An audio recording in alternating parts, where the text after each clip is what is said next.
ఏపీకి చెందిన యువకుడు గోవాలో దారుణ హత్యకు గురయ్యాడు. తాడేపల్లిగూడెంకి చెందిన రవితేజ మరో 4 యువకులు 3 యువతులతో గోవా ట్రిప్ వెళ్లినట్లు బంధువులు చెప్పారు.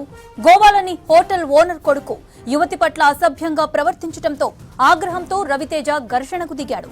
హోటల్ సిబ్బంది కర్రలతో దాడి చేయడంతో తీవ్ర గాయాలతో రవితేజ మృతి చెందాడు. తాడేపల్లిగూడెంకి తరలించిన రవితేజ డెడ్ బాడీని చూసి కుటుంబ సభ్యులు కన్నీరు మున్నీరయ్యారు. ఏపీకి చెందిన యువకుడు గోవాలో దారుణ హత్యకు గురయ్యాడు. తాడేపల్లిగూడెంకి చెందిన రవితేజ మరో 4 యువకులు 3 యువతులతో గోవా ట్రిప్ వెళ్లినట్లు బంధువులు చెప్పారు.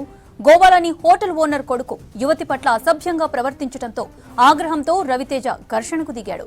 హోటల్ సిబ్బంది కర్రలతో దాడి చేయడంతో తీవ్ర గాయాలతో రవితేజ మృతి చెందాడు. తాడేపల్లిగూడెంకి తరలించిన రవితేజ డెడ్ బాడీని చూసి కుటుంబ సభ్యులు కన్నీరు మున్నీరయ్యారు.